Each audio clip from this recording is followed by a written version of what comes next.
At the company holiday party, my husband called me useless in front of his entire executive team, laughing as he told them I was just playing business with my little consulting projects. What he didn't know was that for the past 18 months, I'd been secretly running operations for 3 of their biggest clients under a different name, generating over $40 million in revenue that kept his struggling tech company afloat. Tonight, when the board of directors made their surprise announcement about new leadership, he would discover exactly who had been saving his career all along. Before we dive into this story, drop a comment and tell us where you're watching from. I love connecting with viewers from around the world. And if this story hits home for you, make sure you're subscribed because tomorrow I have something even more shocking lined up. I never imagined my military training would prepare me for corporate warfare. But here I was, sitting in the corner of Morrison Tech's gleaming downtown Seattle office, watching my husband David charm investors while completely oblivious to the fact that his wife, the woman he'd just publicly dismissed as useless, was the invisible force keeping his company from bankruptcy. My name is Sarah Chen, and I'm a former Army logistics officer turned accidental corporate strategist. 8 years ago, I left the military after 2 tours managing supply chains for forward operating bases in Afghanistan.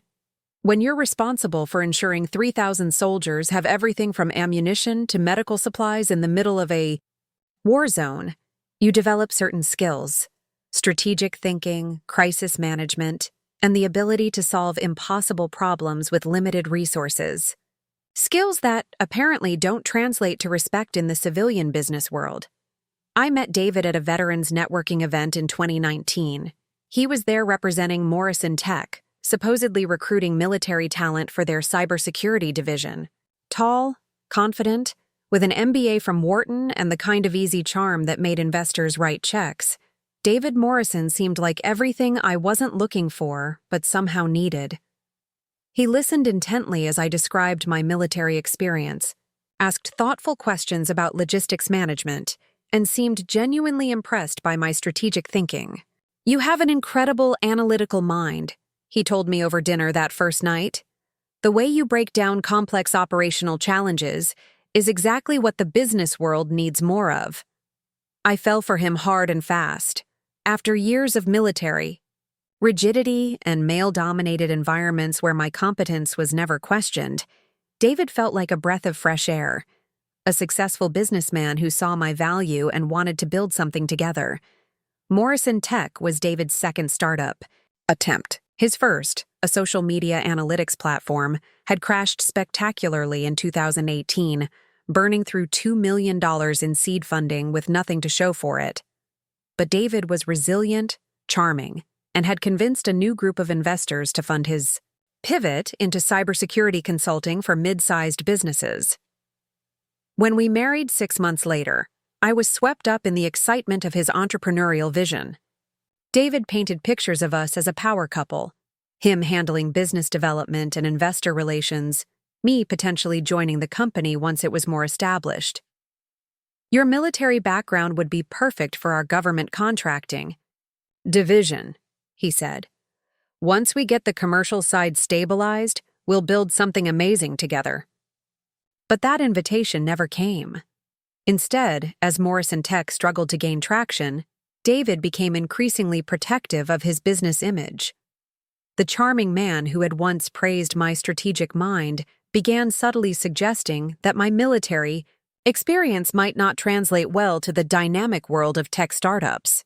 "The thing about military thinking," he explained one evening as he prepared for yet another investor pitch, "is that it's very structured, very by the book. In startup culture, you need more flexibility, more creative thinking." I bit my tongue, remembering the countless times I'd had to improvise solutions when supply convoys were delayed, when equipment failed, when mission parameters changed mid-operation. Military logistics wasn't rigid. It was adaptive problem-solving under extreme pressure. But David had already moved on to practicing his presentation, and I sensed this wasn't a conversation he wanted to have. The dismissals became more frequent and more public. At dinner parties with his business associates, David would introduce me as my wife Sarah. She used to be in the Army. The phrase used to be carried weight. It suggested my military service was something in the past, disconnected from current relevance. When conversation turned to business challenges, David would steer me toward topics he deemed more appropriate: vacation planning, restaurant recommendations, anything that kept me in the social sphere rather than the strategic one. The worst part was watching Morrison Tech struggle with problems I could solve in my sleep. David would come home frustrated about supply chain disruptions affecting their hardware partnerships, about project management failures causing client deliverables to miss deadlines, about operational inefficiencies that were bleeding money. These were textbook logistics challenges, exactly the kind of problems I'd solved daily in the military. "Have you considered implementing a just-in-time inventory system?" I suggested one evening as David complained about cash flow tied up in excess hardware. "Sarah, it's more complicated than that," he replied without looking up from his laptop. "You're thinking about military procurement, which is totally different from commercial operations. Actually, the principles are, honey, I appreciate you wanting to help, but this requires understanding venture capital expectations, investor timelines, commercial vendor relationships. It's just a different world. I learned to stop offering suggestions." By early 2023, Morrison Tech was in serious trouble. Despite 2 years of operation and over $5 million in investor funding, they had only managed to secure 3 major clients. Their overhead was enormous: a flashy downtown office, a bloated staff of developers working on products that never quite found market fit, and David's insistence on maintaining an image of success, even as cash reserves dwindled. The breaking point came during a board meeting that David held at our house.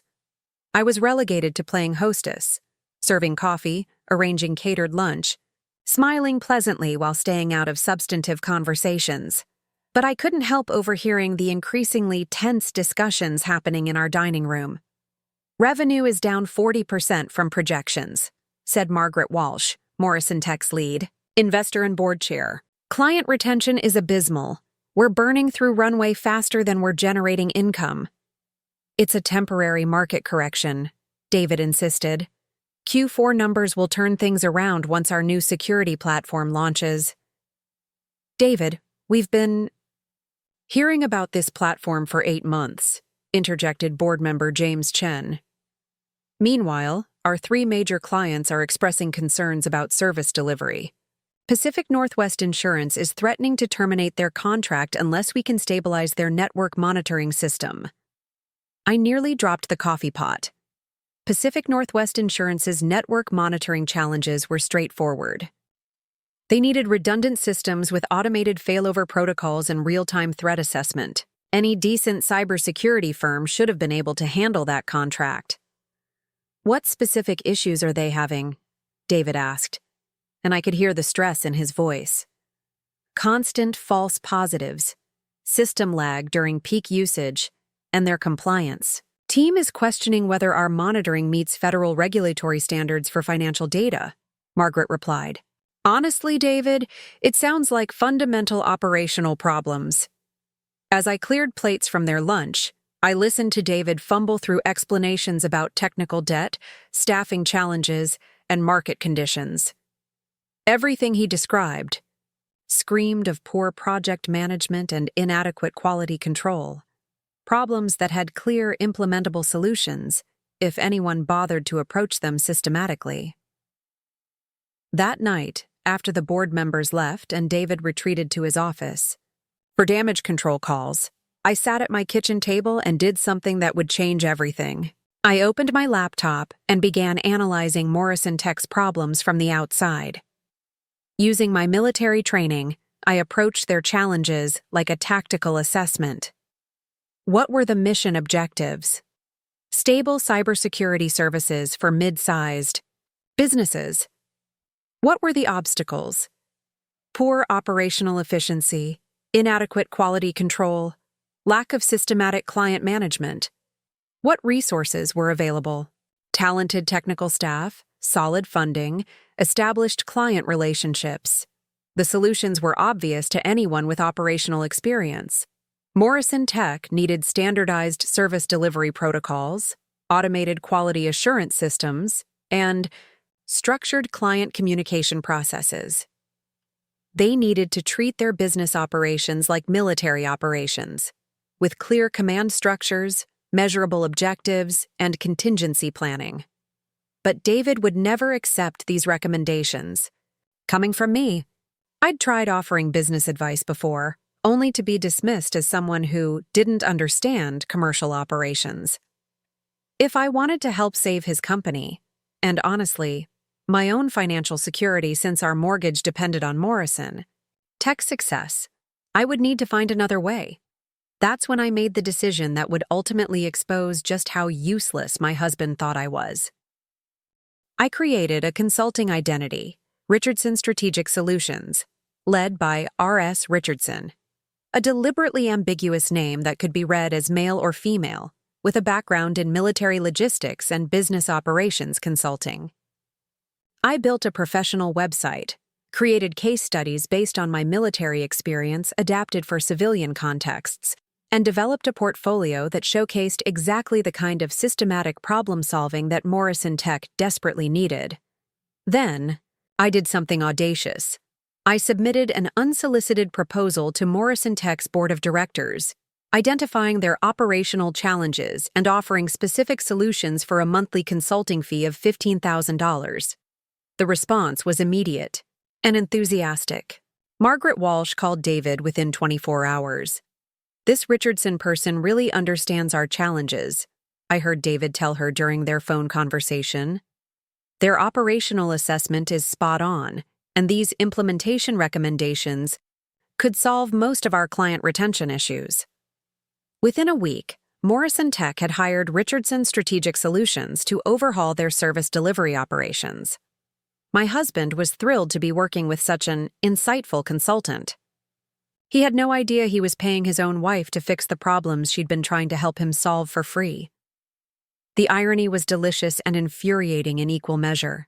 Every evening, David would enthusiastically share Richardson's latest recommendations with me over dinner, never recognizing that he was describing my own work back to me.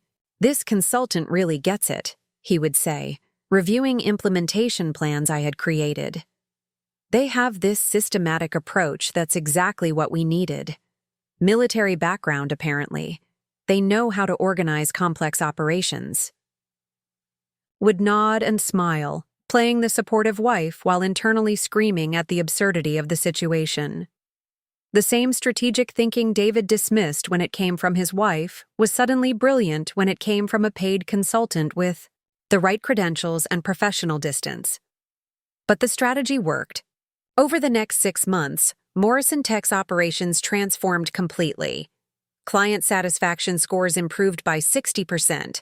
System uptime increased to 99.7%.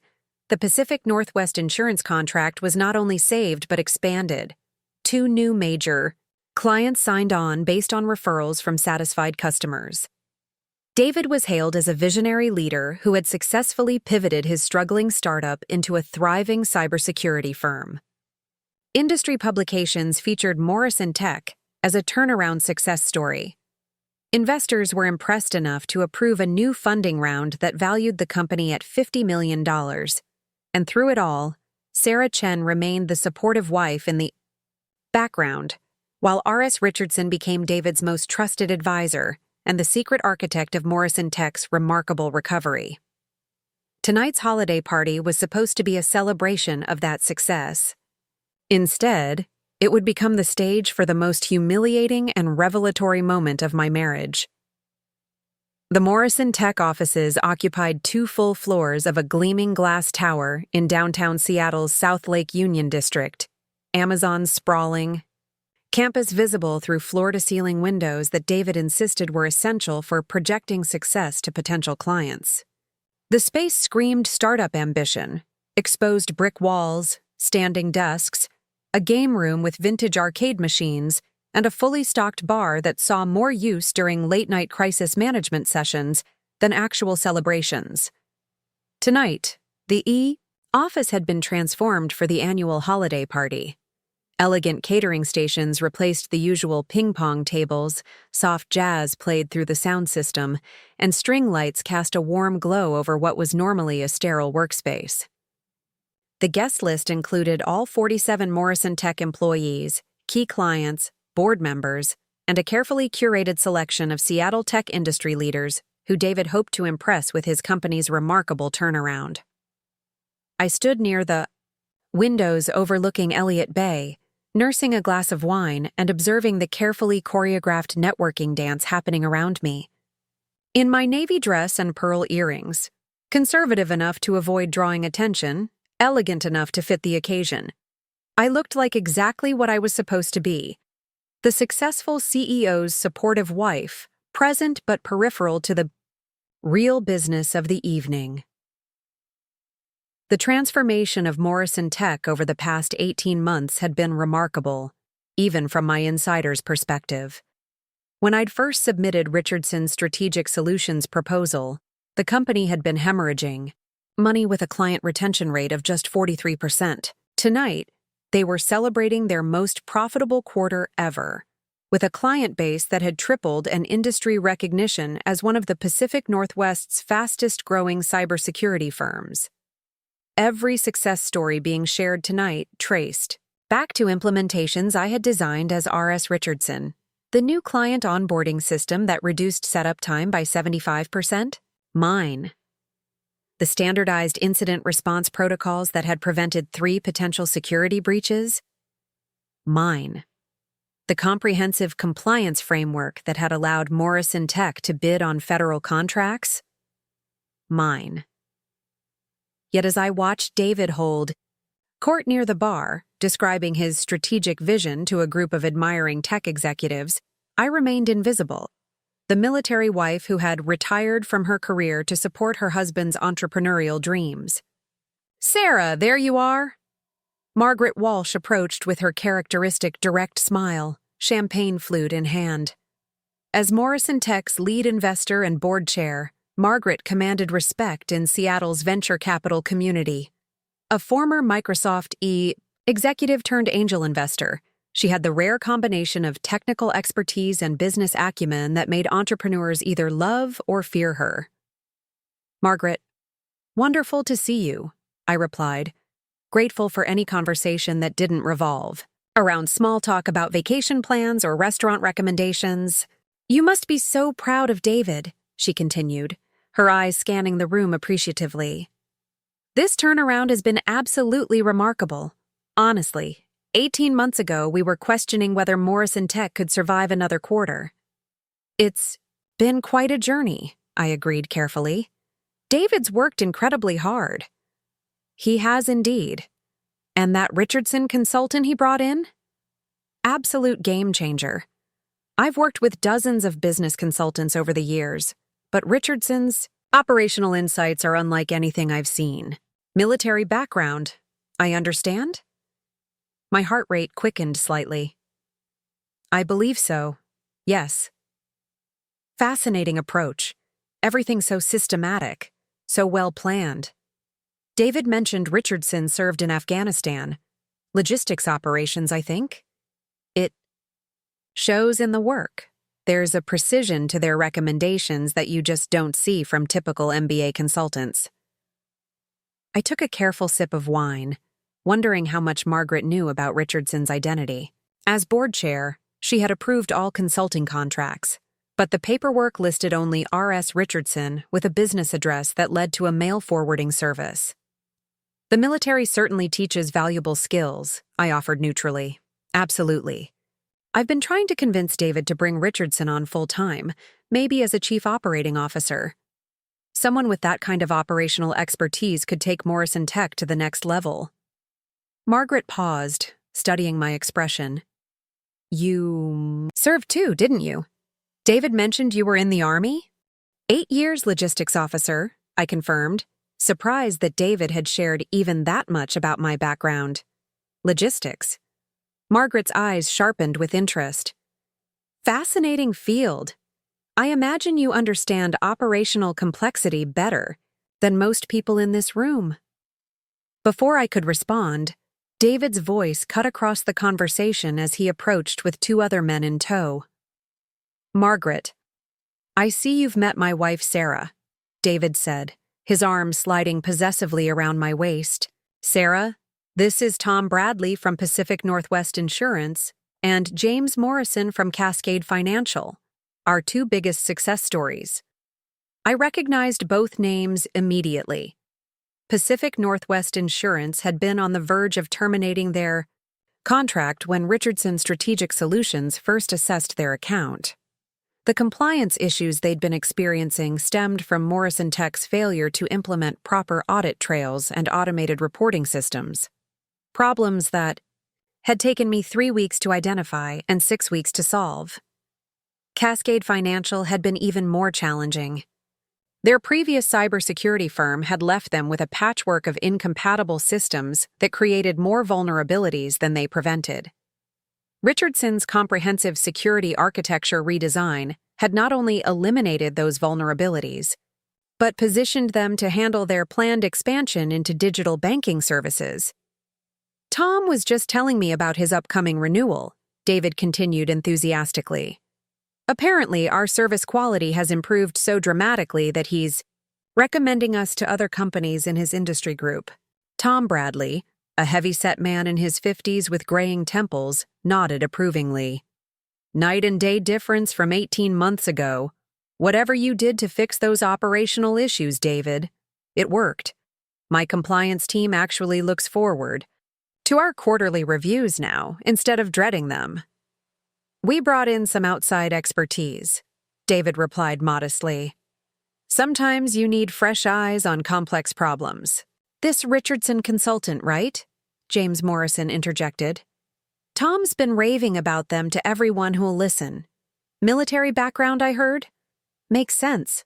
Those folks know how to organize complex operations." I felt a familiar stab of irony. These men were praising my work to my face while remaining completely oblivious to my identity. The same systematic thinking they admired in Richardson was apparently invisible when it came from David's wife. "Richardson's been instrumental," David agreed. "Honestly, I don't know where we'd be without their strategic input.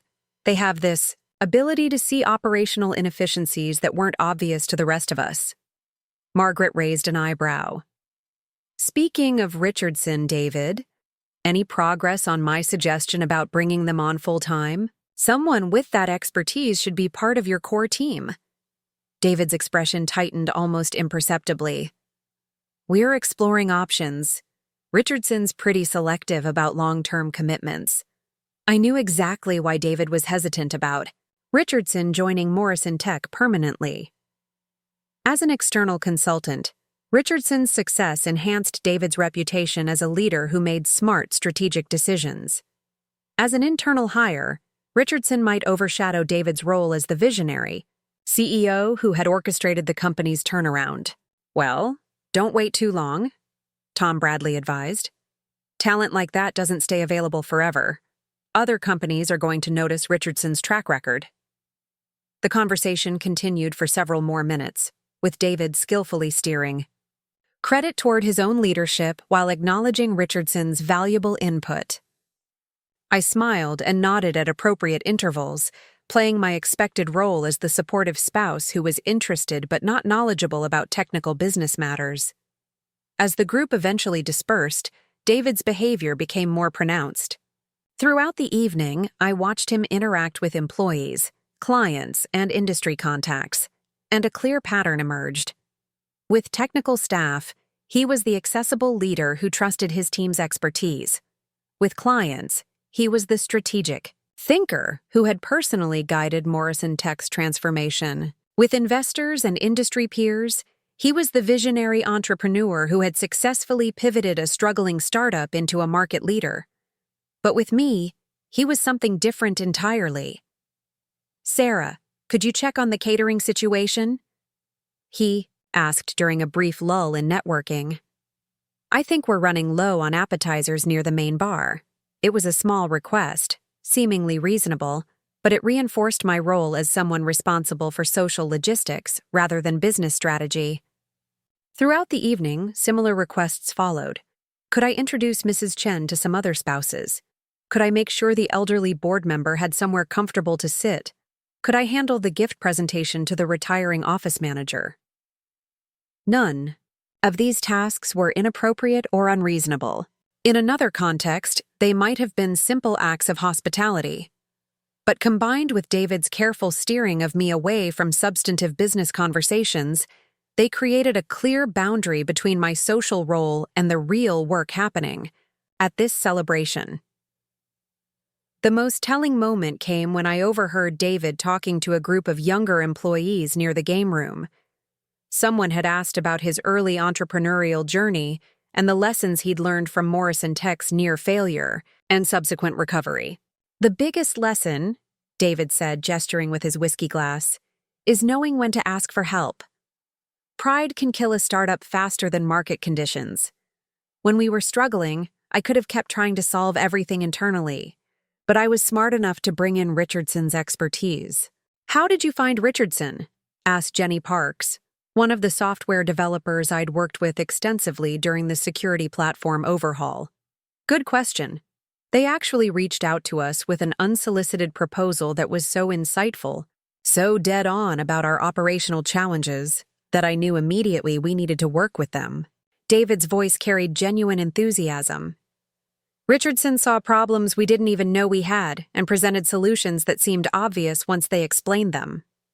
"That's rare in consultants," observed Mike Torres, the lead systems administrator. "Most of them just tell you what you want to hear." Exactly. Richardson tells you what you need to hear, even when it's uncomfortable. Military background, you know? They approach business problems like tactical challenges, systematic analysis, clear objectives, measurable outcomes. I found myself simultaneously proud and frustrated listening to David describe my work with such genuine appreciation. This wasn't false modesty or performative gratitude for the benefit of employees. David truly respected Richardson's contributions to Morrison Tech's success. He simply had no idea that Richardson was standing 15 feet away, wearing a navy dress and being asked to check on appetizer supplies. The evening's most challenging moment came when Margaret Walsh called for everyone's attention around 10 o'clock. "Before we wrap up this wonderful celebration," she announced, her voice carrying easily across the office space, "the board wanted to share some exciting news about Morrison Tech's future." David looked surprised but pleased as Margaret gestured for him to join her near the main presentation screen. 18 months ago, this company was struggling to survive, Margaret continued. Tonight, we're celebrating not just Morrison Tech's recovery, but its emergence as a leader in the cybersecurity industry. David's strategic vision and leadership have transformed this organization into something remarkable. Applause filled the room as David beamed with pride and satisfaction.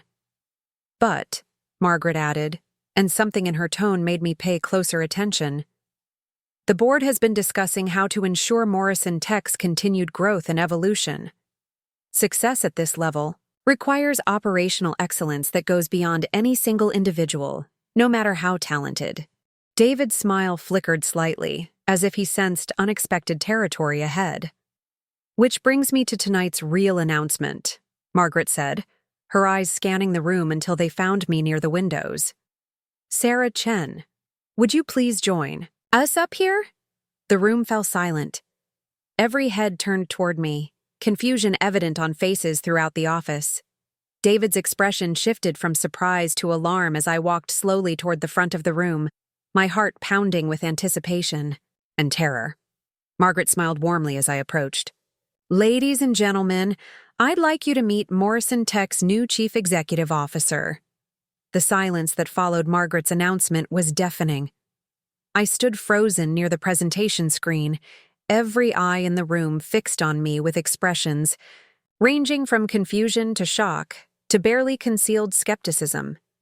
David's face had gone completely white, his mouth slightly open as if he couldn't quite process what he'd just heard. "I'm sorry, what?" David finally managed, his voice strained. "And higher than usual. Margaret, I think there's been some kind of mistake. Margaret Walsh's smile remained steady, but there was steel beneath it. No mistake, David. The board voted unanimously this afternoon. Sarah will be taking over as CEO effective January 1st, while you'll be transitioning to Chief Technology Officer, focusing on product development and client relationships. The room erupted in whispered conversations as employees tried to make sense of what they were witnessing. I could hear fragments of confused murmurs. "That's David's wife. She doesn't even work here. What's happening?" My throat felt dry as I struggled to find my voice. This wasn't how I had imagined the evening unfolding. I'd expected to continue playing my role as the invisible supporter, watching David bask in praise for achievements that were secretly mine. Instead, I was suddenly thrust into the spotlight with a corporate restructuring I hadn't seen coming. "Margaret," I said carefully, "perhaps we should discuss this privately. I'm not sure this is the appropriate venue for—" "Actually, Sarah, this is exactly the right venue," Margaret interrupted, her tone warm but firm. "Everyone here deserves to understand the reasoning behind this decision, especially given the questions I'm sure they have about your qualifications." David stepped forward, his composure cracking. "Margaret, with all due respect, this is completely inappropriate.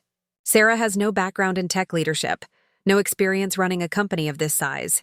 She's been out of the workforce for years." "Out of the workforce?" Margaret's eyebrow arched slightly.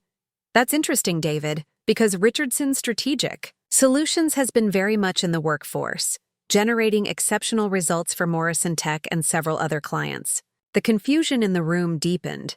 I could see employees exchanging glances, trying to connect dots that didn't seem to fit together. Jenny Parks, the software developer, raised her hand tentatively. "I'm sorry, I don't understand. What does Richardson Strategic Solutions have to do with Sarah?" Margaret turned to me with an expression that was both encouraging and expectant. "Would you like to explain, or shall I?" My heart was racing so fast I could hear it in my ears. This moment felt surreal, like watching someone else's life unfold, while being trapped inside it. I looked out at the sea of confused faces, employees I'd worked with extensively over the past 18 months, though they had no idea of our collaboration. These were people whose jobs I'd helped save, whose work environment I'd helped improve, whose professional success I'd directly contributed to. "Richardson Strategic Solutions," I said, my voice steadier than I felt, "is my consulting firm." The silence stretched longer this time, heavy with incomprehension. David laughed, a sharp, disbelieving sound. "That's impossible. Richardson's been working with us for over a year. They've been in constant communication with our team, implementing complex operational overhauls." "Sarah, what are you talking about?" "I'm talking about the systematic reorganization of your client onboarding process," I replied, finding my footing as I shifted into the analytical mode that had served me well in both military and business contexts. The standardized incident response protocols that prevented the Cascade financial breach last spring, the compliance framework that saved the Pacific Northwest insurance contract. I could see recognition dawning on some faces, particularly among the technical staff who had worked closely with Richardson's recommendations. Mike Torres, the systems administrator, was staring at me with growing understanding. "The Network Redundancy Project," he said slowly. "Richardson's specifications for the backup systems. You wrote those?" "I wrote all of it," I confirmed. "Every operational assessment, every implementation plan, every process improvement that's been attributed to Richardson Strategic Solutions over the past 18 months. That was me." David was shaking his head vigorously. "This is insane. Richardson has extensive military experience, advanced degrees in logistics and operations management." "Sarah, you can't just claim 8 years as a logistics officer in the United States Army," I interrupted. 2 tours in Afghanistan managing supply chains for forward operating bases housing over 3,000 personnel. Bachelor's degree in industrial engineering from West Point, master's in operations research from the Army's Command and General Staff College. The room had gone completely quiet again. David's face cycled through several emotions: confusion, disbelief, and something that looked uncomfortably like fear. "That's impossible," he repeated, but his voice lacked conviction now. "I would have known. We've been married for 4 years. I would have known if you were running a consulting business." Margaret Walsh stepped forward with a tablet in her hand. "David, perhaps you'd like to review some documentation that might clarify things." She handed him the device, and I watched his face as he scrolled through what I assumed were contracts, emails, and project files. His expression shifted from skepticism to shock to something approaching horror as the evidence mounted. "The initial assessment," he read aloud, his voice barely above a whisper. "Operational inefficiencies in client management, inadequate quality control protocols, lack of systematic incident response procedures." He looked up at me. This is exactly what Richardson identified in their first report." "Because I wrote that report," I said simply. "Just like I wrote every report, every recommendation, every implementation guide that followed." Jenny Parks raised her hand again, her face flushed with excitement. "The security architecture redesign for our federal contracts, Richardson, insisted on those specific encryption protocols that seemed overly complex at first, but they turned out to be exactly what we needed for compliance." "That was you?" I nodded. The federal requirements were similar to systems I'd worked with in military communications. I knew which standards would be required for government cybersecurity contracts. "The inventory management system," added Carlos Mendez from the hardware team. "Richardson redesigned our entire procurement process, saved us like 40% on equipment costs." "You did that?"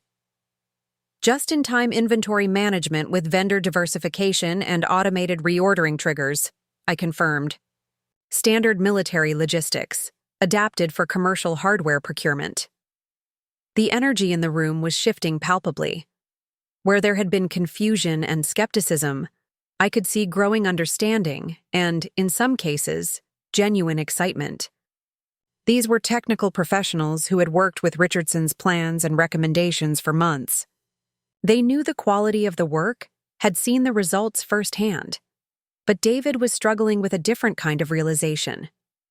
"You lied to me," he said, his voice tight with anger and humiliation. "For 18 months you've been lying to me, running a business behind my back, taking money from my company under false pretenses." "I took money from Morrison Tech for legitimate consulting services that saved the company from bankruptcy," I replied, my own anger starting to surface. "Services that you praised repeatedly, that you credited with transforming your business, that you told everyone were essential to your success. That's different. I thought Richardson was—" He trailed off, seeming to realize where his argument was leading. "You thought Richardson was what, David? More qualified than me? More credible? More worthy of respect?" Margaret Walsh cleared her throat diplomatically. "Perhaps we should focus on the business implications rather than the personal dynamics. The fact remains that Sarah has demonstrated exceptional operational expertise that has directly contributed to Morrison Tech's success." Tom Bradley from Pacific Northwest Insurance, who had been listening with growing amazement, stepped forward. "Wait a minute. Sarah, you're telling me that you personally designed the compliance systems that transformed our account management? Every protocol, every automated report, every audit trail," I confirmed. "Your previous compliance issues stemmed from inadequate documentation and inconsistent monitoring procedures. I implemented systematic oversight that meets federal regulatory standards while reducing administrative burden on your internal team." "Incredible," Tom said, shaking his head. "Those systems are exactly what we needed. My compliance team keeps asking if Morrison Tech has other consultants they could recommend to our sister companies." James Morrison from Cascade Financial nodded enthusiastically. "Same here. The security architecture you designed for our digital banking transition. Our federal regulators were impressed. They said it was the most comprehensive cybersecurity framework they'd reviewed in their district. David's face was flushed now. Whether from embarrassment or anger, I couldn't tell. This is all very fascinating, but it doesn't change the fact that Sarah has no experience actually running a company. Consulting is completely different from executive leadership. Is it? Margaret asked pointedly. Because Sarah's recommendations, over the past 18 months, haven't just been technical solutions. They've included strategic planning, resource allocation, personnel management, client relations, financial optimization, and long-term growth projections. Exactly the kind of comprehensive thinking we need from a CEO. She turned to address the room. The board's decision wasn't made lightly. We've watched Morrison Tech's transformation under Richardson's guidance, and we've been increasingly impressed not just with the technical solutions, but with the strategic vision behind them. When we discovered that Richardson was Sarah, we realized we had an opportunity to bring that expertise in-house at the executive level. But she's never been a CEO, David protested. She's never managed a company, never dealt with investors, never handled board relations. Neither had you when we funded Morrison Tech, Margaret replied dryly. Executive leadership is about strategic thinking, problem-solving, and the ability to guide an organization towards sustainable growth. Sarah has demonstrated all of those capabilities. Mike Torres spoke up from across the room. If I may, David, Richardson's project management has been flawless. Every implementation has come in on time and under budget. The documentation is incredibly thorough, the communication is clear, and the results speak for themselves. Richardson never micromanaged, added Jenny Parks. The guidance was always strategic level. Here's what needs to happen and why. But we had flexibility in how to implement it. That's exactly what good executive leadership looks like. I could see David processing not just the revelation about my identity, but the growing support from his own employees. People he had hired, people who had worked under his leadership for years, were openly praising work they now knew was mine. Sarah, said Carlos Mendez, the procurement protocols you designed, that Richardson designed, they've made my job so much easier. Instead of constantly scrambling for equipment, we have predictable supply chains and automated reordering. It's like magic. It's not magic, I replied, feeling more confident as the conversation continued. It's systematic planning based on predictable patterns and contingency protocols. The same principles that keep military operations supplied in hostile environments work perfectly well for commercial technology procurement. Margaret Walsh nodded approvingly. Exactly the kind of operational thinking Morrison Tech needs as we scale up. Sarah, the board would like you to start immediately with a comprehensive strategic assessment of our growth opportunities over the next 18 months. David's composure finally cracked completely. This is ridiculous. You can't. Just hand over my company to someone because they've been secretly consulting for us. I built Morrison Tech from nothing. I brought in the investors. I hired the team. I developed the client relationships. And you did all of that very well, Margaret acknowledged diplomatically. Which is why the board wants you to continue in a role that leverages your strengths, technology development and client relations. Sarah's strengths are in operational strategy and systematic management. Together, you'll be much more effective than either of you has been operating independently. The logical assessment was sound, but I could see that David was struggling with more than just professional concerns. This wasn't just about corporate restructuring or recognizing my qualifications. This was about the fundamental assumptions that had shaped our marriage and his perception of my value. For 4 years, he had seen me as the supportive military spouse who had stepped back from her career to facilitate his entrepreneurial dreams. Tonight, he was learning that the woman he had dismissed as professionally irrelevant had been the invisible force driving his company's success. And judging by his expression, he was realizing that everyone in the room now knew it too. The weeks following the holiday party revelation were a masterclass in corporate awkwardness. David had reluctantly accepted the board's decision, but our professional collaboration was strained at best, hostile at worst. He threw himself into his new role as Chief Technology Officer with the kind of manic energy that suggested he was trying to prove his indispensability, while I navigated the complex transition from invisible consultant to visible CEO. My first official day in the Morrison Tech executive suite was surreal. The corner office that had been David's domain for 3 years was now mine, complete with the standing desk he'd insisted was essential for creative thinking, and the wall of industry awards that celebrated Morrison Tech's recent turnaround. I spent the morning rearranging furniture and reviewing files, trying to reconcile my intimate knowledge of the company's operations with my complete unfamiliarity with its daily executive rhythms. The staff's reaction to my new role was mixed, but generally positive. The technical teams, who had worked directly with Richardson's recommendations, adapted quickly to the idea that their mysterious consultant was now their boss. The administrative staff seemed cautiously optimistic about having leadership that understood operational details. But the middle management layer, department heads who had grown accustomed to David's leadership style, were clearly struggling with the transition. "Sarah, do you have a minute?" Jenny Parks knocked on my office door frame, looking uncharacteristically nervous for someone who usually approached technical challenges with fearless enthusiasm. "Of course, come in. What's on your mind?" Jenny settled into one of the chairs across from my desk, fidgeting with her laptop bag. "I wanted to ask about the Q1 development priorities. David mentioned that the security platform updates should take precedence, but your strategic memo suggests focusing on the client portal redesign first." This was exactly the kind of conflict I'd been dreading. As Richardson, my recommendations had carried the weight of external expertise and board approval. As CEO, those same recommendations were now subject to internal politics and competing priorities.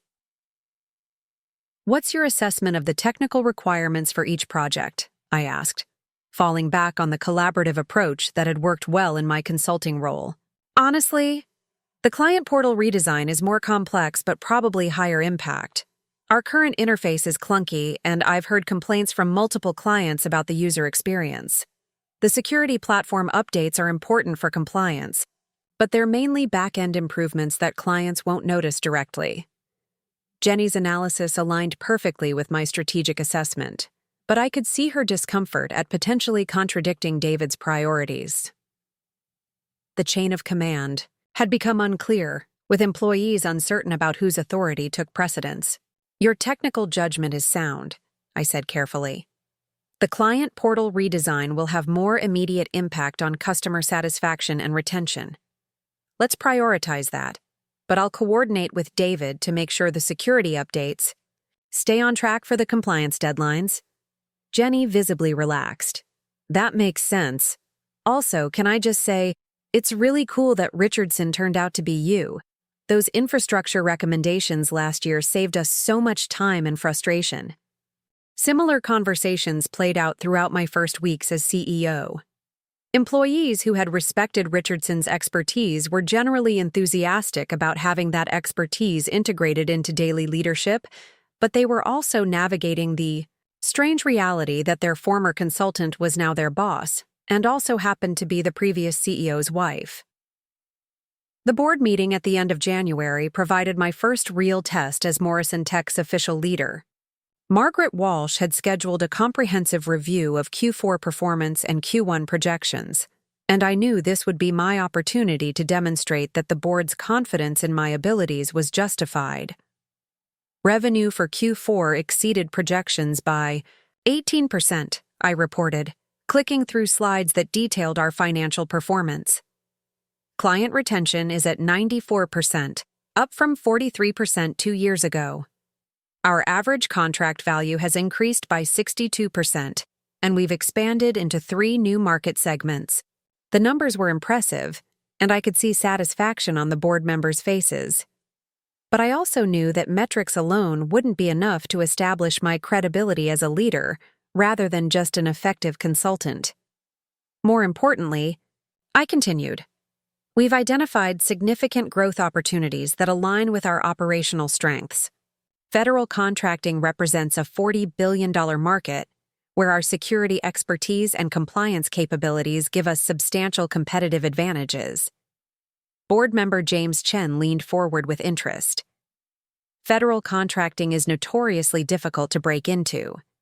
What makes you confident we can compete effectively? Military experience, I replied simply. I understand federal procurement processes, security requirements, and bureaucratic timelines. Most commercial cybersecurity firms struggle with government contracts because they don't understand the compliance complexity. For us, it's familiar territory. I clicked to the next slide, which outlined a detailed market entry strategy. We're targeting mid-sized federal agencies that need comprehensive cybersecurity overhauls but lack the budget for large consulting firms. Our sweet spot is contracts between $2 million and $10 million, substantial enough to impact our revenue, small enough to avoid major competition. Margaret Walsh nodded approvingly. What kind of timeline are you projecting for the first federal contract? 6 months for qualification approval, another 6 months to close our first deal.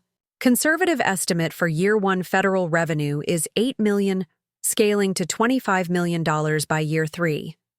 The financial projections generated considerable discussion, with board members asking detailed questions about implementation costs, staffing requirements, and competitive positioning. I found myself drawing extensively on my military background to explain federal contracting nuances that most civilian executives would need months to understand. This strategic vision is exactly what we hope to see, Margaret said as the meeting concluded. Sarah, you're thinking like a CEO, not just an operations consultant. The comment was clearly intended as a compliment, but it highlighted the ongoing challenge of establishing my identity as Morrison Tech's leader rather than its former advisor. Employees, clients, and even board members were still adjusting to the idea that Richardson's strategic expertise was now integrated into daily executive decision-making. The most difficult adjustment, however, was happening at home. David and I had maintained professional courtesy during work hours, but our personal relationship was strained by the fundamental shift in our professional dynamics. The man who had once dismissed my business insights as irrelevant to real entrepreneurship was now reporting to me in corporate meetings, a reversal that neither of us had anticipated or prepared for. "How was your day?" he asked one evening, as we sat in our kitchen, attempting something resembling normal domestic conversation. "Productive. The federal contracting proposal got board approval, so we'll be moving forward with the qualification process." David nodded, but I could see tension in his jaw. "Federal work is tricky. The bureaucracy can be overwhelming if you're not familiar with government procurement." "I'm familiar with it," I replied, perhaps more sharply than necessary. "Right. Military background." He stirred his pasta with unnecessary focus. "It's just different when you're the vendor instead of the customer." This had become our new pattern.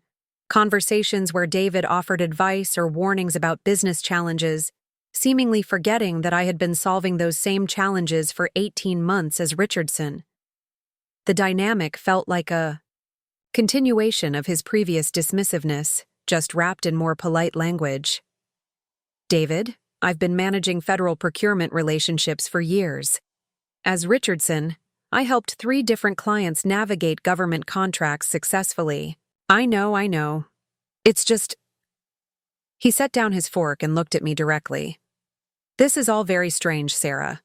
6 months ago, you were supporting my career, attending industry events as my spouse, building a life around Morrison Tech's success.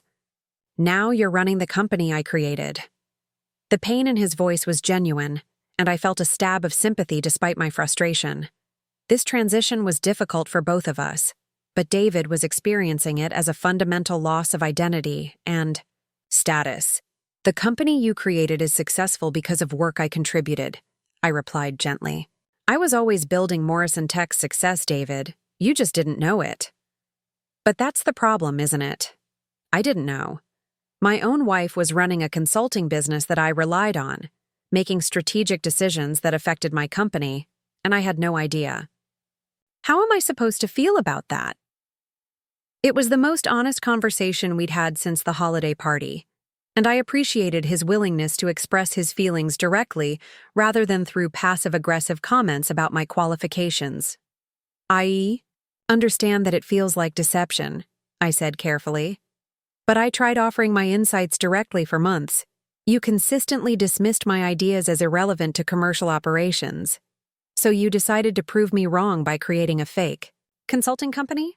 I decided to solve problems that needed solving, using the most effective method available. If that meant working around your preconceptions about my capabilities, then that's what I did.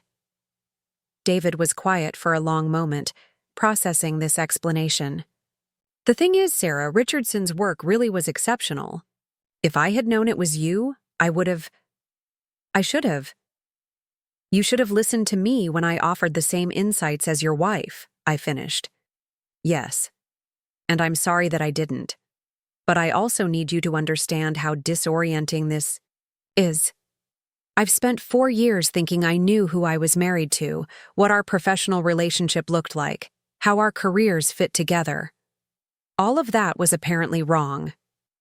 His confusion was understandable, but it also reflected assumptions about our marriage that I had been unconsciously accommodating for years. David had been comfortable with a wife who supported his ambitions while suppressing her own. Learning that I had been pursuing my own professional goals, successfully, without his knowledge or approval, challenged his understanding of our partnership. Maybe, I suggested, this is an opportunity to build a relationship based on who we actually are, rather than who we thought we were. David considered this, then nodded slowly. That's probably true. It's just going to take some adjustment. The adjustment would prove more challenging than either of us anticipated. 3 months into my tenure as CEO, Morrison Tech was thriving in ways that surprised even me. The federal contracting initiative had moved faster than projected, with our first government security assessment contract signed in April, 2 months ahead of schedule. Our commercial client base had expanded by 40%, largely through referrals from satisfied customers who appreciated our systematic approach to cybersecurity. The company that had been hemorrhaging money 18 months earlier was now generating enough profit to consider acquiring smaller competitors. But success brought new challenges, particularly around the question of Morrison Tech's long-term strategic direction. The board was pushing for aggressive expansion, competitors were taking notice of our rapid growth, and industry publications were featuring our turnaround story as a case study in effective leadership transition. All of this attention was gratifying, but it also created pressure to maintain momentum while navigating increasingly complex business decisions. The pressure intensified when Margaret Walsh called an emergency board meeting for a Friday afternoon in late April. "We have a situation that requires immediate attention," she announced as board members filed into the conference room. David was notably absent. As CTO, he wasn't included in board meetings unless specifically invited, a change from his previous role as CEO. TechGuard Solutions has made an acquisition offer, Margaret continued, distributing copies of a formal proposal. $52 million for complete ownership of Morrison Tech, including all intellectual property, client contracts, and personnel. I felt my stomach drop as I scanned the document. TechGuard was a major player in the cybersecurity industry, with offices in 12 cities and annual revenue exceeding $200 million. An acquisition by them would essentially dissolve Morrison Tech's independent identity, absorbing our innovations and client relationships into their corporate structure. "This is a substantial premium over our current valuation," noted board member James Chen. "The offer represents a 300% return on initial investment for early stakeholders." "It's also the end of Morrison Tech as an independent company," I replied, trying to keep my voice steady.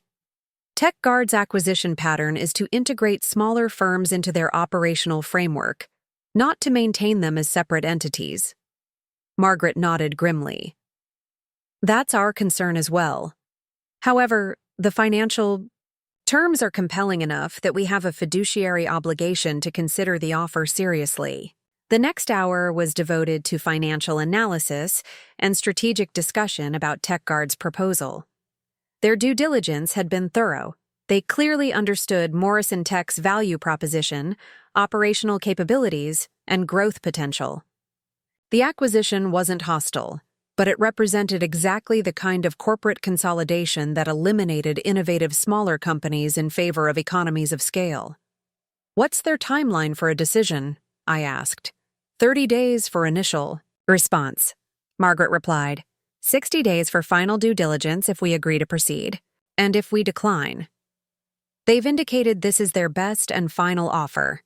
No negotiation on terms or timing. As the meeting concluded, I found myself facing a crisis I hadn't anticipated. Just as I was establishing my credibility as Morrison Tech's leader, the company's future as an independent entity was suddenly in question. The board's support had been crucial to my appointment as CEO, but that same board was now evaluating an offer that would effectively eliminate my position. That evening, I sat in my home office reviewing TechGuard's proposal in detail. Their financial projections were impressive, and their integration timeline was aggressive but achievable. For investors like Margaret Walsh, the acquisition represented a substantial return on capital with minimal risk. For employees, it offered job security with a larger, more established organization. But for me, it felt like losing Morrison Tech just as I was beginning to transform it into something remarkable. "You look stressed," David observed from the doorway, carrying 2 cups of coffee. I accepted the coffee gratefully. "TechGuard wants to acquire us. The board's seriously considering it." David sat down across from me, his expression shifting from concern to something that looked almost like relief. "How much?" $52 million. Full acquisition, not a merger. That's incredible, Sarah. I never imagined Morrison Tech would be worth that much when I started the company." His enthusiasm was understandable but also painful. David was viewing the acquisition as validation of his entrepreneurial vision, the successful exit that every startup founder dreams about. He didn't seem to recognize that accepting TechGuard's offer would mean abandoning the strategic growth plan that could make Morrison Tech much more valuable as an independent company. "What do you think about the offer?" I asked carefully. "Honestly, I think it's fantastic. TechGuard has resources we could never access on our own. Enterprise, sales teams, established government relationships, research and development budgets in the millions. They could take our innovations and scale them nationwide.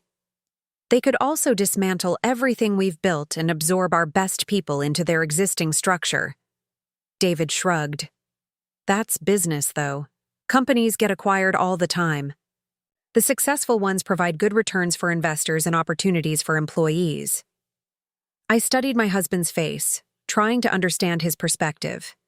For David, Morrison Tech had always been a means to an end, a vehicle for demonstrating his entrepreneurial capabilities and generating financial returns. The company's independent identity, its unique culture, its potential for continued innovation seemed less important to him than the validation of a successful exit. "What if we could be worth more as an independent company?" I asked.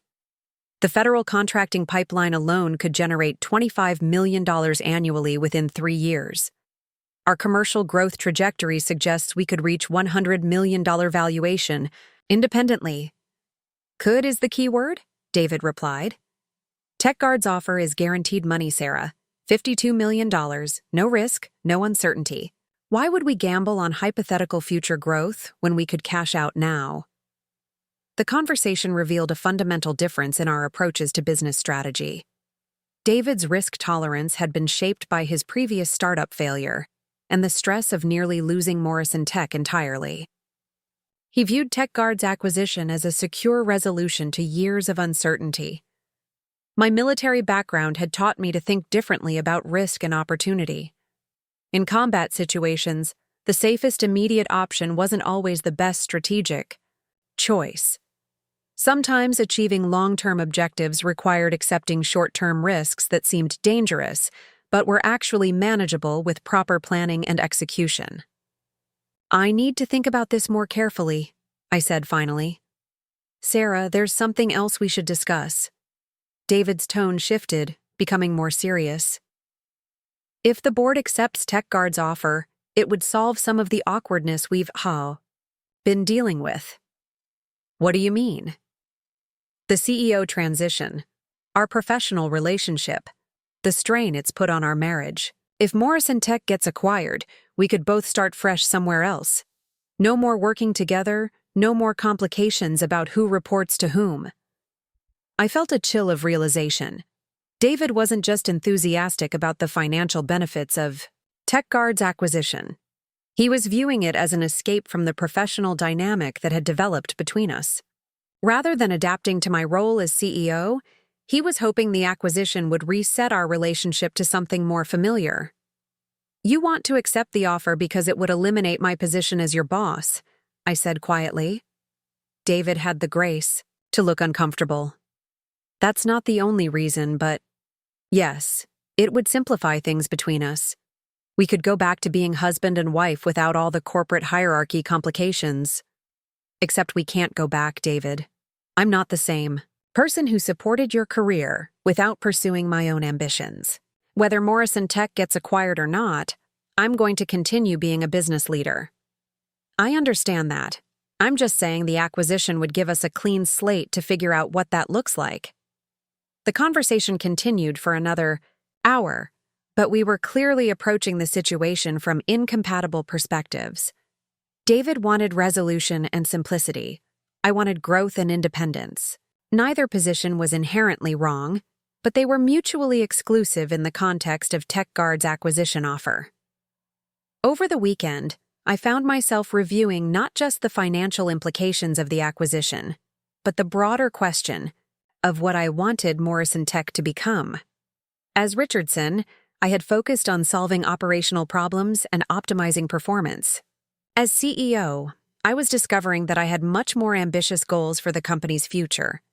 Morrison Tech could become a major player in federal cybersecurity, competing with firms 3 times our size by leveraging our operational efficiency and specialized expertise. We could expand internationally, taking our systematic approach to markets where American cybersecurity companies had significant competitive advantages. We could develop proprietary technologies that would revolutionize how mid-sized organizations approach information security. All of that potential would disappear if we accepted TechGuard's acquisition offer. Monday morning brought another complication when I arrived at the office to find David meeting with Tom Bradley from Pacific Northwest Insurance and James Morrison from Cascade Financial, 2 of our most important clients. "Sarah, perfect timing," David said as I approached the conference room. Tom and James were asking about the acquisition rumors they've been hearing. I felt my pulse quicken. News of TechGuard's offer was supposed to be confidential until the board made a decision, but information had apparently leaked to the industry. "What specifically have you heard?" I asked, taking a seat at the conference table. Tom Bradley looked concerned.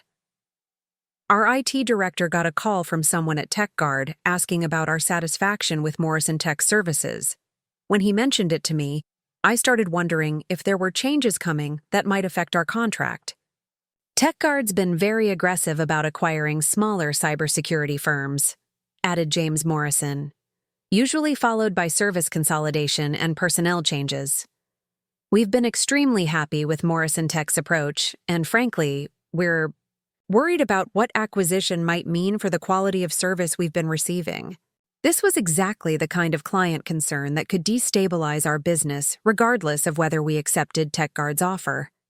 If key customers started questioning our stability or future service capabilities, we could lose contracts that were essential to our growth projections.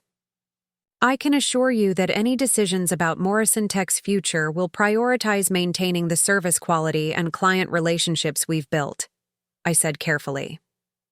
"With all due respect, Sarah, that's the kind of answer every company gives, right before major changes," Tom replied. What we need to know is whether Morrison Tech will continue operating as an independent entity with the same management team and service approach. David and I exchanged glances, both recognizing that our client's concerns represented a new dimension of the acquisition decision. We weren't just evaluating financial returns and strategic opportunities. We were also considering the impact on relationships that had taken years to develop. "Can you give us 2 weeks to provide more definitive answers?" I asked. "There are some strategic discussions happening at the board level that should be resolved soon." Both clients agreed to the timeline, but their expressions suggested they were already considering contingency plans in case Morrison Tech's service approach changed dramatically. After they left, David and I sat in the conference room, both processing the implications of what we'd just heard. "This complicates things," David said finally. "It clarifies things," I replied. "We're not just making decisions about financial returns. We're making decisions about the future of relationships and capabilities that took us years to build." The weight of responsibility was becoming clearer. As CEO, I wasn't just accountable to investors and employees. I was accountable to clients who depended on Morrison Tech's continued excellence and stability. The acquisition decision was no longer just about money or professional dynamics. It was about the kind of company we wanted to be and the kind of future we wanted to create. The TechGuard acquisition deadline loomed over everything as May progressed. I spent sleepless nights reviewing financial projections, competitive analyses, and strategic scenarios, trying to find a path that would satisfy the board's fiduciary obligations while preserving Morrison Tech's independence and growth potential. The pressure was unlike anything I'd experienced in the military. Even in combat situations, the objectives had been clearer and the timeline less compressed. Margaret Walsh called a follow-up board meeting for the 3rd week of May, exactly 1 week before our response deadline to TechGuard. The agenda was straightforward: make a final decision about the acquisition offer. But I knew this meeting would effectively determine not just Morrison Tech's future, but my own credibility as a leader capable of navigating complex strategic challenges. "Before we begin formal deliberations," Margaret announced as the board assembled, "Sarah has requested time to present an alternative to TechGuard's acquisition proposal." I stood at the head of the conference table, acutely aware that the next 30 minutes would define my tenure as CEO. The presentation I'd prepared represented weeks of analysis, but more importantly, it represented my vision for what Morrison Tech could become as an independent company. TechGuard's offer of $52 million reflects our current value based on existing contracts and operational capabilities, I began, clicking to my first slide. "But it doesn't account for the growth trajectory we've established or the strategic opportunities we're uniquely positioned to capture." The slide displayed a detailed financial model showing Morrison Tech's projected performance over the next 5 years. Revenue growth from $8 million to $45 million annually. Profit margins expanding from 12% to 28%. Market valuation reaching $180 million by year 5. "These aren't optimistic projections," I continued. "They're based on contracts already in our pipeline, market expansion strategies with documented success rates, and operational improvements that reduce costs while increasing capacity." Board member James Chen leaned forward, studying the numbers. "These projections assume sustained growth rates of 35–40% annually. That's aggressive even for a successful tech company. It's realistic for a company that understands its competitive advantages and leverages them systematically," I replied. "Our federal contracting capability alone represents a $40 billion addressable market where we have unique qualifications. Most cybersecurity firms can't navigate government procurement processes effectively because they lack military experience and security clearance capabilities."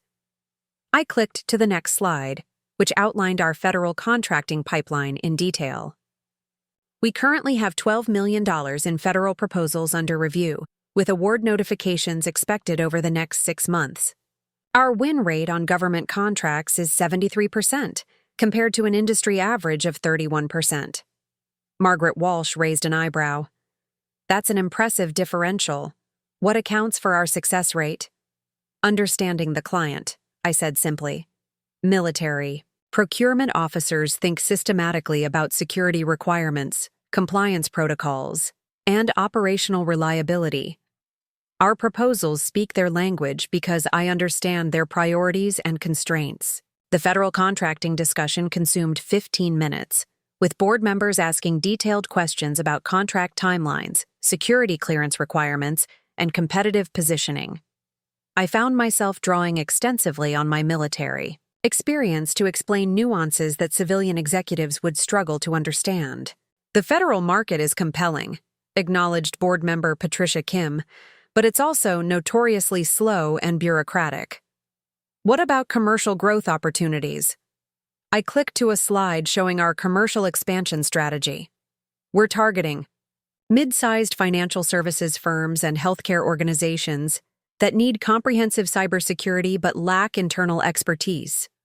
Our systematic approach to implementation gives us significant advantages over larger consulting firms that rely on generic solutions. The commercial strategy was built around the operational excellence that had transformed Morrison Tech over the past 18 months. Rather than competing on price or brand recognition, we would compete on execution quality and measurable results. Cascade. Financial has referred us to 4 other regional banks in the past 3 months, I explained. Pacific Northwest Insurance is recommending us to their industry association partners. Client satisfaction drives referral growth, which is the most cost-effective expansion strategy available. The presentation continued for another 20 minutes, covering international expansion opportunities, technology development initiatives, and strategic partnerships that could accelerate our growth without requiring major capital investments. By the time I finished, I felt cautiously optimistic about the board's reception to my independence strategy. Margaret Walsh called for a 15-minute recess before formal deliberations began. During the break, I found myself standing alone on the office balcony, looking out over downtown Seattle and trying to process the magnitude of what was at stake. If the board accepted TechGuard's acquisition offer, my tenure as CEO would end. Before I'd had a real chance to prove what Morrison Tech could accomplish independently. Impressive presentation, said James Chen, joining me on the balcony. Your strategic thinking is much more sophisticated than I expected when Margaret first proposed this leadership transition. Thank you. I hope the board sees the potential for independent growth. James nodded thoughtfully.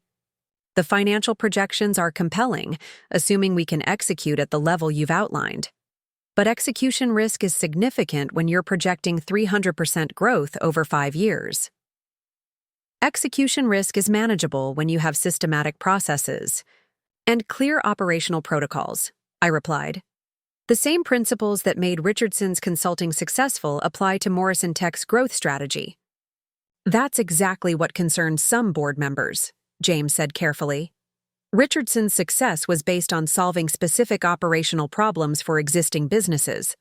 Scaling a company from $8 million to $45 million in revenue requires different capabilities, strategic partnership development, large-scale project management, enterprise sales processes. His concern was valid and reflected a question I'd been grappling with privately. Was I overconfident about my ability to manage hypergrowth based on my success with operational improvements? The skills that had saved Morrison Tech from bankruptcy might not be sufficient for transforming it into a major market player. I understand the skepticism, I said finally. But I'd rather attempt ambitious growth and potentially fall short than accept an acquisition that eliminates our potential entirely. Even if attempting ambitious growth puts the company at risk, calculated risks in pursuit of strategic objectives are preferable to guaranteed mediocrity, I replied, falling back on military strategic thinking. TechGuard's acquisition offer provides financial returns for investors, but it eliminates Morrison Tech's identity and potential. That's not success. It's surrender. James smiled slightly. Spoken like a true military officer. I hope the board sees it the same way. When deliberations resumed, the discussion was more intense than I'd anticipated. Board members had clearly done their homework, challenging specific assumptions in my growth projections and questioning whether Morrison Tech had the management depth to execute such an ambitious strategy. "Sarah's presentation is compelling," said Patricia Kim, "but it's essentially asking us to bet the company's future on projections that depend on perfect execution across multiple growth initiatives simultaneously. Whereas TechGuard's offer is guaranteed returns with minimal risk," added another board member. "From a fiduciary perspective, we have to consider what's best for all stakeholders, not just growth potential." Margaret Walsh maintained careful neutrality, facilitating discussion without revealing her own position. But I could sense the board's sentiment shifting toward accepting the acquisition, driven primarily by risk aversion rather than lack of confidence in my strategic vision. "May I address the risk assessment directly?" I asked. Margaret nodded, and I stood once again, knowing this might be my last opportunity to influence the board's decision. TechGuard's acquisition offer appears to minimize risk, but it actually represents the greatest risk of all: the complete elimination of Morrison Tech's competitive advantages and growth potential, I said. "Our systematic operational approach, our federal contracting capabilities, our client relationship quality, all of that disappears when we're absorbed into TechGuard's corporate structure." I paused, making eye contact with each board member. "Yes, independent growth requires execution risk, but we've already demonstrated our ability to execute complex operational transformations successfully. The same capabilities that saved Morrison Tech from bankruptcy can drive its growth into a major market player." "What if we're wrong?" asked James Chen. "What if the federal contracting market doesn't develop as projected, or commercial growth stalls, or competitive pressures increase? Then we adapt our strategy based on new information, just like we've done for the past 18 months, I replied. "Military operations don't succeed because they follow rigid plans. They succeed because leaders can adapt systematically to changing conditions while maintaining focus on strategic objectives." The room fell quiet as board members processed my response. I could see the internal calculations happening, weighing guaranteed returns against uncertain but potentially substantial growth, evaluating my track record against the complexity of the challenges ahead. Margaret Walsh called for a formal vote. "All those in favor of accepting TechGuard's acquisition offer?" 3 hands went up. Patricia Kim, Thomas Bradley, and Robert Chen. "All those in favor of declining the acquisition and pursuing independent growth strategy?" 4 hands went up. Margaret Walsh, James Chen, Dr. Sarah Martinez, and Lisa Park. I felt a surge of relief and gratitude, followed immediately by the sobering realization that I now had to deliver on the ambitious projections I'd presented. The board had chosen to bet on my leadership and Morrison Tech's potential, but that confidence would need to be validated through measurable results over the coming months. "The motion to decline TechGuard's acquisition offer passes," Margaret announced. "Sarah, you have the board's full support for implementing your independent growth strategy. We'll expect quarterly progress reports and immediate notification of any significant deviations from projected performance." As the meeting concluded and board members filed out, I found myself alone with Margaret in the conference room.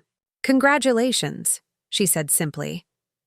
"You've just committed Morrison Tech to the most ambitious growth strategy in the company's history. I hope you're ready for what comes next." "I'm ready," I replied, though internally I was already cataloging the dozens of strategic initiatives that would need flawless execution over the coming months. Margaret smiled. "Good.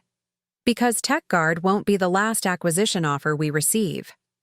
If Morrison Tech performs as well as you've projected, we'll have much larger companies interested in acquiring us.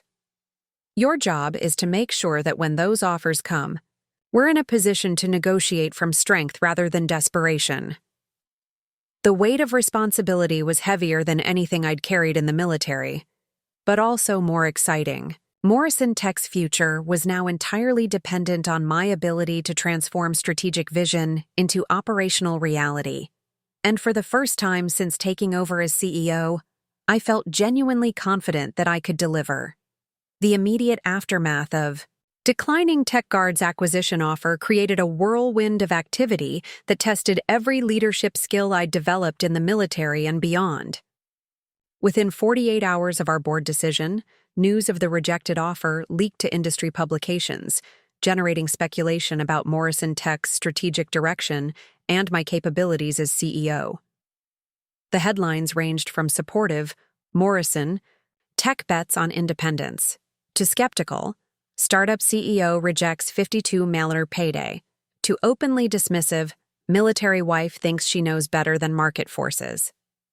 The last category stung the most, not because the criticism was entirely unfair, but because it revealed how much of the industry still viewed my appointment as CEO through the lens of my personal relationship with David, rather than my professional qualifications. The same strategic thinking that had saved Morrison Tech from bankruptcy was now being questioned because I'd chosen growth over immediate financial returns. "Sarah, we need to talk about damage control," David said, finding me in my office early Monday morning with a stack of industry publications and a laptop displaying social media commentary about our decision. "What kind of damage control?" I asked, though I could guess from his expression that the coverage hadn't been universally positive. "3 clients have called asking for reassurance about our stability. 2 potential contracts have been put on hold pending clarification of Morrison Tech's strategic direction. And there's speculation that we rejected TechGuard's offer because we're holding out for a higher bid, which makes us look greedy and unrealistic." David's concerns were valid, and I'd been dreading exactly this kind of market reaction. In the cybersecurity industry, perception of stability was almost as important as actual performance. Clients wanted to work with companies that would be around to support their systems for years, not startups that might be acquired or fail unexpectedly. "What are clients specifically worried about?" I asked. "That we're taking unnecessary risks with their data security by rejecting a stable acquisition in favor of aggressive growth plans that might fail." David set down a printed email from Cascade Financial's IT director. "James Morrison's team is questioning whether they should renew their contract or start evaluating other cybersecurity providers." I felt a familiar tightening in my chest, the same sensation I'd experienced in Afghanistan when mission parameters changed unexpectedly and required immediate strategic adaptation. The difference was that military crises usually involved external threats, while this crisis was largely self-created through our strategic choices. "Schedule calls with our top 5 clients for this week," I said. "I'll address their concerns directly, rather than letting speculation drive their decisions." "Sarah, I think you should also consider whether we made the right choice about TechGuard's offer," David continued, his voice careful but pointed. $52 million was real money. The growth projections you presented to the board are still hypothetical. I studied my husband's expression, recognizing the doubt that had been building since our board meeting.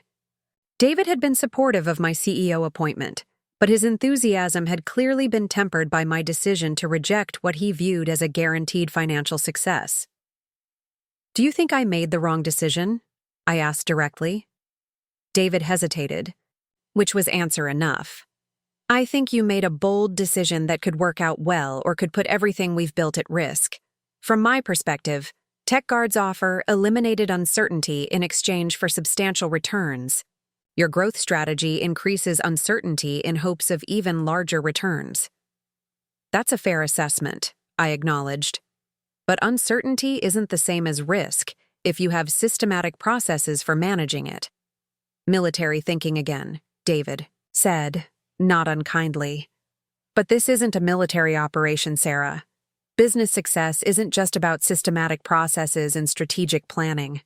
Market conditions change, competitors respond, client needs evolve. Sometimes the best strategy is to take guaranteed success when it's offered." Our conversation was interrupted by my assistant announcing that Margaret Walsh was on the line. I took the call, expecting either support or criticism for our acquisition decision. Sarah, I wanted to give you a heads up about some industry chatter. We're monitoring, Margaret said without preamble. TechGuard's CEO made some public comments about our decision that aren't entirely supportive. What kind of comments? He suggested that Morrison Tech's leadership lacks experience with strategic decision-making at scale, and that rejecting their offer reflects poor judgment about market realities. He also hinted that TechGuard might approach our clients directly about switching to their services. I felt my jaw clench involuntarily. Corporate politics could be more vicious than military conflicts, particularly when they involved questioning leadership credibility in public forums. Is that legal? I asked.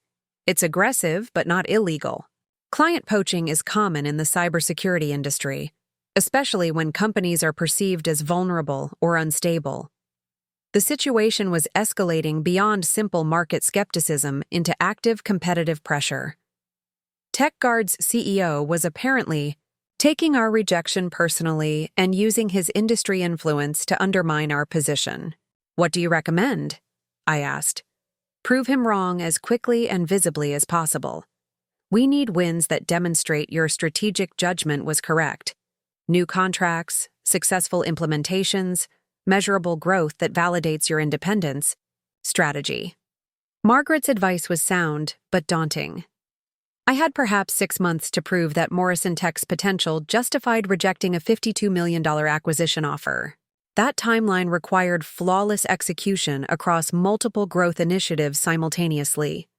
After ending the call with Margaret, I spent the remainder of the morning reviewing our strategic priorities and implementation timelines. The Federals. Contracting pipeline needed to deliver at least 2 major wins by year-end. Commercial client expansion needed to show measurable results by the third quarter. Operational improvements needed to demonstrate sustainable profit margin growth throughout the year. Any significant shortfall in performance would validate critics who suggested I'd made an emotional rather than rational decision about TechGuard's acquisition offer. The first test came sooner than expected.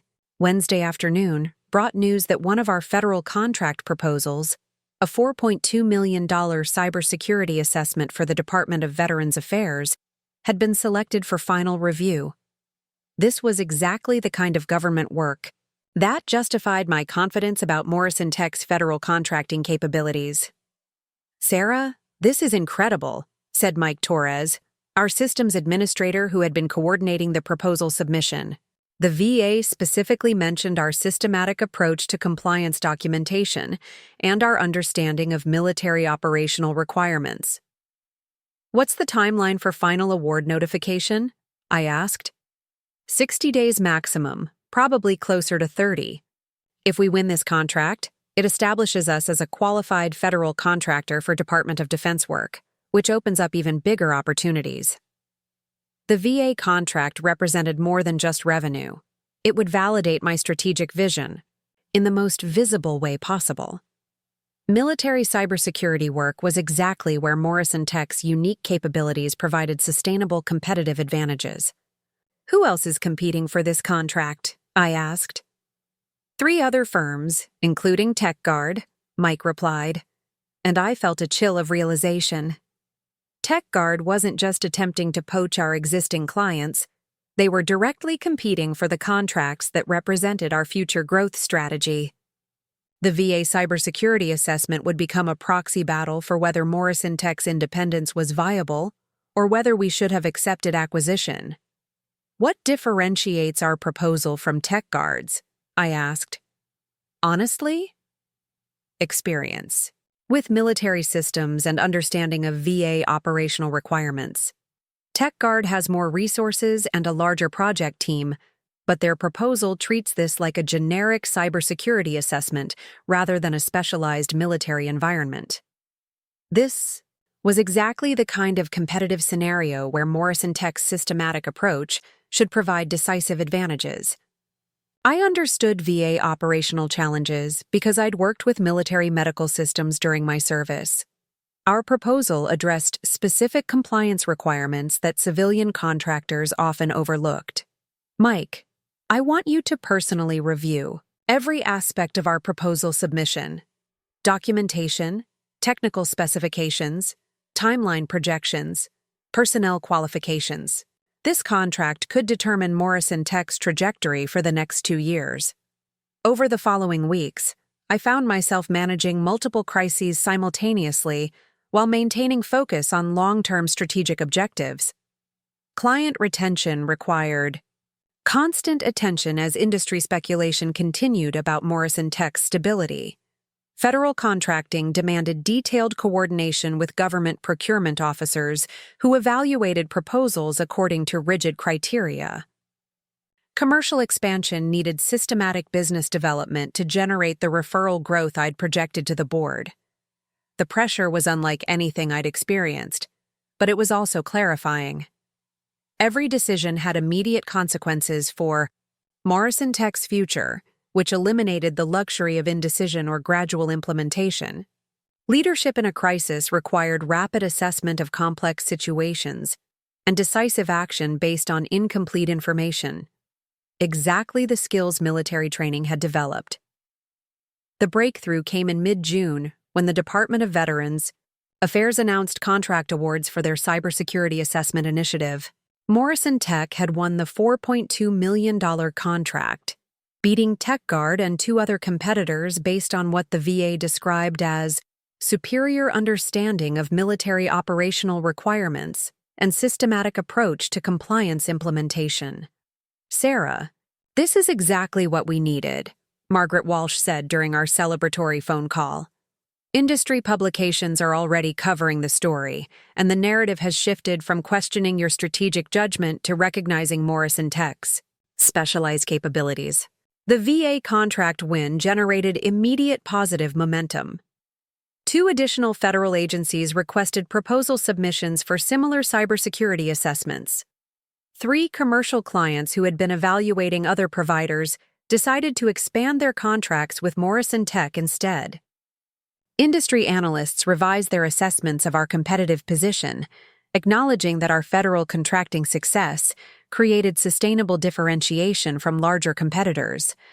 But the most satisfying validation came from David, who found me in my office late Thursday evening reviewing implementation plans for the VA contract. "I owe you an apology," he said, settling into the chair across from my desk. "I was wrong about TechGuard's acquisition offer. This VA contract proves that your strategic vision was right." "You don't owe me an apology for having different risk tolerance," I replied. $52 million was real money with guaranteed returns. My growth strategy was legitimately uncertain. But you understood something I didn't about Morrison Tech's potential. The federal contracting opportunity, our competitive advantages, the long-term value of independence. I was thinking like someone who wanted to minimize risk, rather than someone who wanted to maximize opportunity. David's acknowledgement meant more than the VA contract win or the positive industry coverage. For the first time since becoming CEO, I felt that we were genuinely aligned about Morrison Tech's future, rather than just managing our professional differences diplomatically. "The real test is executing the contract flawlessly," I said. "Winning. Federal work is impressive, but delivering exceptional results is what creates sustainable competitive advantages." "Then we'll deliver exceptional results," David replied with the kind of confident enthusiasm I remembered from our early relationship. "I'm ready to support your vision completely, Sarah. No more second-guessing or hedging bets." As I looked at my husband across the desk, I realized that Morrison Tech's transformation had catalyzed something even more important than business success.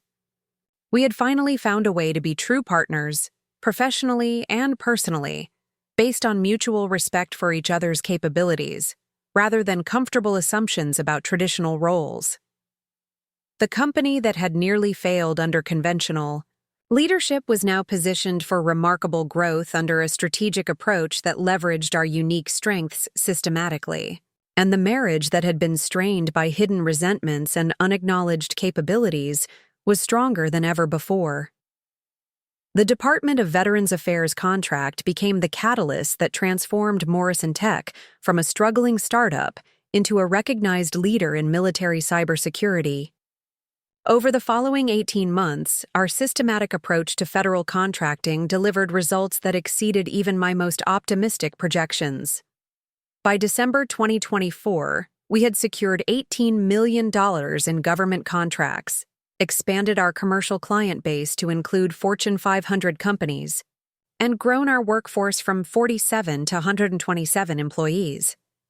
The industry publications that had once questioned my decision to reject TechGuard's acquisition offer were now featuring Morrison Tech as a case study in strategic leadership and sustainable growth. From near bankruptcy to federal contractor, how military expertise transformed a tech startup, became the headline for a Harvard Business Review article that analyzed our operational transformation. The story resonated beyond the cybersecurity industry, becoming required reading in business schools across the country. But the most satisfying validation came during our third-quarter board meeting when Margaret Walsh announced that Morrison Tech's current valuation had reached $95 million, nearly double what TechGuard had offered just 15 months earlier. Sarah's strategic vision has been vindicated completely, Margaret told the board. Every growth projection has been met or exceeded. Client retention is at 97%, and we're receiving acquisition inquiries from companies offering substantially more than TechGuard's original proposal. The acquisition inquiries were flattering, but no longer tempting. Morrison Tech had found its identity as an independent company that leveraged military expertise to solve complex cybersecurity challenges. We weren't just another tech startup hoping for a lucrative exit. We were building something sustainable and valuable that could compete with much larger firms by doing things they couldn't replicate. The personal transformation had been equally remarkable. David and I had evolved from a marriage strained by hidden resentments and unrecognized capabilities into genuine partners who understood and respected each other's strengths. His role as Chief Technology Officer had flourished once he stopped competing with my strategic leadership and started leveraging his technical expertise to support our growth initiatives. I've been thinking about the holiday party speech I need to give next week, David said one evening as we reviewed plans for Morrison Tech's annual celebration. Last year, I was so focused on taking credit for the company's success that I missed the point entirely. What's the point? I asked, curious about his perspective after everything we'd experienced. That success isn't about individual achievement. It's about recognizing and utilizing all available capabilities systematically. I spent years dismissing your strategic thinking because it didn't fit my assumptions about who was qualified to contribute. That nearly cost us everything. David's speech at the 2024 holiday party became a defining moment for Morrison Tech's culture. Instead of taking credit for the company's remarkable growth, he spent 20 minutes describing how my military background had provided the systematic thinking that transformed our operations. He acknowledged his own failures of leadership and recognition, but more importantly, he articulated a vision for Morrison Tech that valued contribution over hierarchy and results over assumptions. Sarah taught me that the most valuable person in the room is often the one everyone underestimates, David told our employees, clients, and industry partners. Military logistics training doesn't just create operational excellence. It creates leaders who can solve complex problems systematically under extreme pressure. That's exactly what Morrison Tech needed, and it's exactly what we got when Sarah stopped hiding her capabilities behind a consulting identity. The applause was genuine and sustained. But what moved me most was seeing employees who had worked with Richardson's recommendations for months finally understanding the full scope of what had happened. Jenny Parks, our software developer, approached me afterward with tears in her eyes. Sarah, I can't believe we worked together for over a year without knowing who you really were. Every project got better. Every process got more efficient. Every client got more satisfied. And we thought it was just good consulting. You were transforming our entire company while we took it for granted. That's the point, though, I replied. Good leadership isn't about taking credit. It's about creating conditions where everyone can do their best work. Richardson's recommendations worked because you and the team implemented them brilliantly. Similar conversations happened throughout the evening, with employees sharing stories about how Richardson's systematic approach had improved their daily work experience. The technical staff appreciated having clear protocols and predictable processes. The client management team valued the structured communication methods that had eliminated most service delivery problems. Even the administrative staff had benefited from operational improvements that reduced chaos and increased efficiency. But the evening's most meaningful moment came when Margaret Walsh presented me with Morrison Tech's first Strategic Leadership Excellence Award, an honor the board had created specifically to recognize the transformation I'd led. 18 months ago, this company was facing bankruptcy, Margaret said as she handed me the crystal plaque. Today, we're recognized as one of the fastest-growing cybersecurity firms in the Pacific Northwest. That transformation happened because Sarah Chen had the courage to reveal her true capabilities and the wisdom to leverage them systematically for everyone's benefit. The award was gratifying, but it also represented something more important. The final recognition that my value to Morrison Tech wasn't conditional on hiding my identity or minimizing my contributions. I was no longer the invisible consultant or the supportive spouse. I was the CEO whose strategic vision had created sustainable competitive advantages and meaningful opportunities for everyone involved. The story could have ended there, with Morrison Tech's success and my personal vindication. But the real impact extended far beyond our company's growth trajectory. 6 months later, I received an invitation to speak at the annual Women in Technology Leadership Conference about overcoming invisible barriers in male-dominated industries. The organizers had read about Morrison Tech's transformation and wanted me to share insights about transitioning from military service to executive leadership. The speech became an opportunity to address the broader implications of what had happened at Morrison Tech. My experience wasn't unique. Countless women had valuable capabilities that went unrecognized because they didn't fit conventional expectations about expertise and leadership. The military had thousands of female veterans whose systematic thinking and operational excellence could transform civilian organizations, if those organizations were willing to recognize and utilize their capabilities. The most dangerous assumption any organization can make, I told the audience of several hundred women technology leaders, is that they already know who their most valuable contributors are. Value isn't always visible, and expertise doesn't always come with the credentials or background you expect. The conference presentation led to consulting opportunities with other companies facing similar challenges. Over the following year, I worked with 6 organizations to identify and develop underutilized talent, particularly female veterans whose military experience translated perfectly to civilian business challenges. The systematic approach that had transformed Morrison Tech proved equally effective for companies in manufacturing, logistics, healthcare, and financial services. But perhaps the most important outcome was personal. David and I had built a relationship based on mutual respect and genuine partnership rather than convenient assumptions about traditional roles. When we welcomed our daughter Emma in early 2025, she would grow up understanding that her mother was a business leader whose strategic thinking and operational excellence had created opportunities for hundreds of people. Emma would never doubt that women's contributions are valuable and worthy of recognition. She would understand that leadership isn't about gender or background. It's about the ability to solve complex problems systematically while creating conditions for others to succeed. As I write this story now, Morrison Tech continues to thrive as an independent company valued at over $150 million.